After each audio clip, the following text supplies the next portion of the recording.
Hello नमस्कार दोस्तों। आज के इस वीडियो में हम देखेंगे बाल विकास एवं शिक्षा शास्त्र से संबंधित महत्वपूर्ण प्रश्न जो कि आपके एग्जाम्स के लिए काफ़ी इंपॉर्टेंट है। तो चलिए वीडियो को शुरू करते हैं।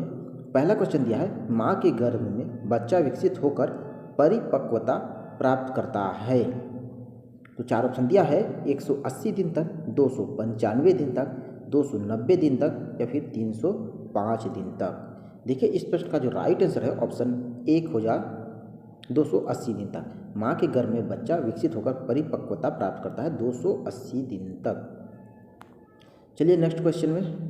दोस्तों अगर इस वीडियो में आप नए हैं तो चैनल को प्लीज़ सब्सक्राइब कर लीजिए, साथ ही साथ बेल आइकन को प्रेस कर लीजिएगा, लाइक कीजिएगा और शेयर भी जरूर कीजिएगा। क्वेश्चन नंबर 2 देखिए, बालक का शैशव काल माना जाता है। तो जन्म से 4 वर्ष तक, जन्म से 6 वर्ष तक, जन्म से 8 वर्ष तक या फिर जन्म से 10 वर्ष तक। इसका जो करेक्ट आंसर हो जाएगा, जन्म से लेकर 4 वर्ष तक शैशव काल माना जाता है। फिर देखिए नेक्स्ट क्वेश्चन दिया है, किस मनोवैज्ञानिक ने 20वीं शताब्दी को बालक की शताब्दी कहा है। तो किस मनोवैज्ञानिक ने कहा है। क्वेश्चन नंबर 3 का जो राइट आंसर हो जाएगा वो होगा हॉरलॉक ने कहा है। चलिए नेक्स्ट क्वेश्चन की ओर। तो नेक्स्ट क्वेश्चन दिया है, शिशु के व्यवहार का आधार होता है। तो सुझाव, विवेक, अनुकरण, संवेग। तो शिशु के व्यवहार का जो आधार होता है वो होता है अनुकरण। ऑप्शन 3 इसका राइट आंसर हो जाएगा, अनुकरण। फिर नेक्स्ट देखिए पांचवा क्वेश्चन दिया है। वह बालक जो मानसिक, शारीरिक, सामाजिक, संवेगात्मक आदि विशेषताओं में औसत से विशिष्ट हो और यह विविधता इस स्तर की हो कि उसे अपनी विकास क्षमता की उच्चतम सीमा तक पहुंचने के लिए विशेष प्रशिक्षण की आवश्यकता हो, विशिष्ट बालक कहलाता है। यह कथन है। तो यह कथन किसका है। ये जो कथन है वो कहा है क्रो एंड क्रो ने कहा है। चलिए नेक्स्ट क्वेश्चन में चलते हैं। तो नेक्स्ट क्वेश्चन दिया है, बाल मनोविज्ञान में बालक का मापन किया जाता है। तो बालक का मापन किया जाता है शारीरिक तथा बौद्धिक मापन। ऑप्शन 3 इसका करेक्ट आंसर हो जाएगा, शारीरिक तथा बौद्धिक। फिर सातवां क्वेश्चन देखिए। सातवां क्वेश्चन दिया है, विशिष्ट बालक वह बालक है जो सामान्य अथवा औसत बालक से मानसिक, शारीरिक, सामाजिक विशेषताओं में इतना भिन्न है कि वह विद्यालय के व्यवस्थाओं में संशोधन या विशेष सेवाएं पूरक शिक्षण चाहता है ताकि वह अपनी अधिकतम क्षमता का विकास कर सके। यह कथन है। तो यह कथन किसका है।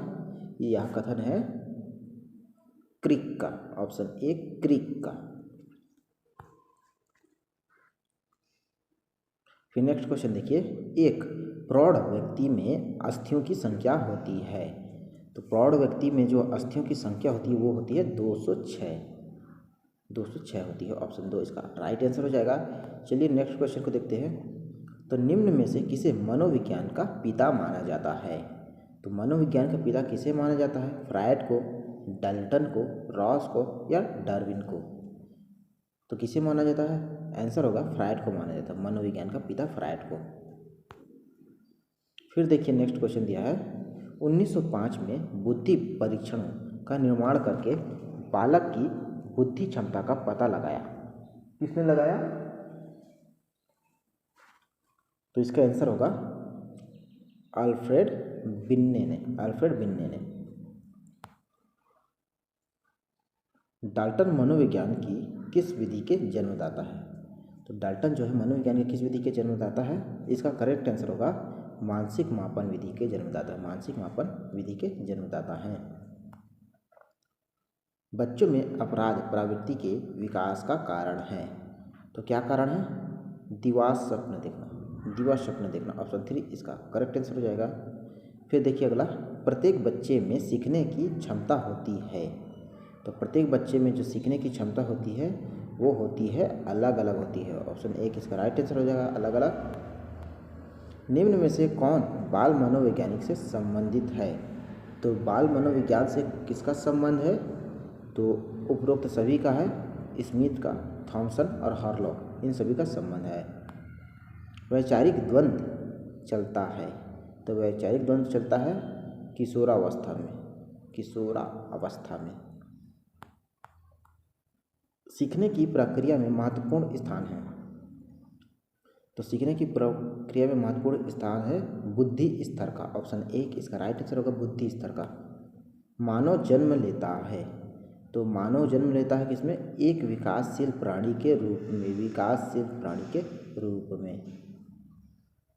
फिर नेक्स्ट देखिए, कक्षा में जब कोई बच्चा दृष्टिकोण से ग्रसित होने के कारण ठीक से नहीं देख पाता है तो वह बार बार प्रश्न करता है। ऑप्शन 2 इसका करेक्ट आंसर होगा, बार बार प्रश्न करता है।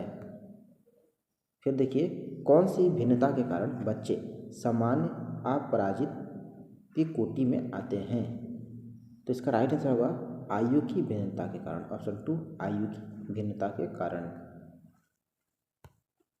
विद्यालय में बाल केंद्रित उपागमन के प्रयोग हेतु पूर्व में तैयारी करनी होती है, तो किसकी तैयारी करनी होती है?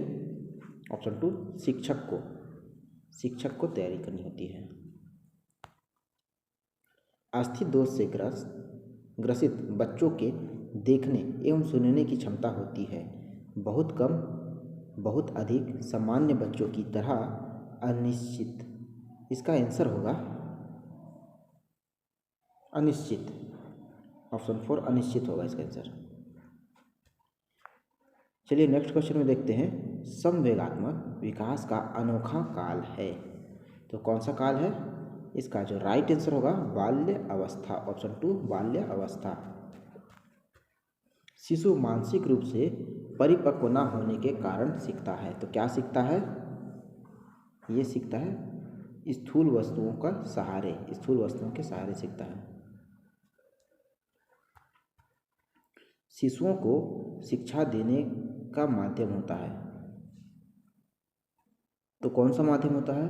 क्रिया, खेल, वस्तुएं या फिर उपरोक्त सभी। इसका जो राइट आंसर होगा ऑप्शन 4 उपरोक्त सभी। किस दोष से ग्रसित होने पर कक्षा में बालक अपनी भौहें व माथा सिकोड़ता है? तो किस दोष से ग्रसित होने पर? इसका जो राइट आंसर है दृष्टि दोष से। शिशु असहाय की स्थिति में रहता है, तो शिशु असहाय की स्थिति में कब रहता है? आंसर हो जाएगा इसका जन्म से कुछ समय तक असहाय की स्थिति में रहता है। फिर नेक्स्ट देखिए, बौद्धिक कार्यों की अपेक्षा शारीरिक कार्यों में अधिक रुचि लेते हैं, तो कौन लेते हैं? मंद गति के बच्चे। ऑप्शन 3 मंद गति के बच्चे। रंगों में अंतर नहीं कर पाता है, तो रंगों में अंतर, दृष्टि दोष से ग्रसित बच्चा रंगों में अंतर नहीं कर पाता है। सामान्यतः मनुष्य की सुनने की क्षमता होती है, तो मनुष्य की सुनने की क्षमता होती है 0 से 25 डेसिबल होती है, 0 से 25 डेसिबल। किशोरावस्था में तीव्र गति से होता है, तो क्या होता है तीव्र गति से?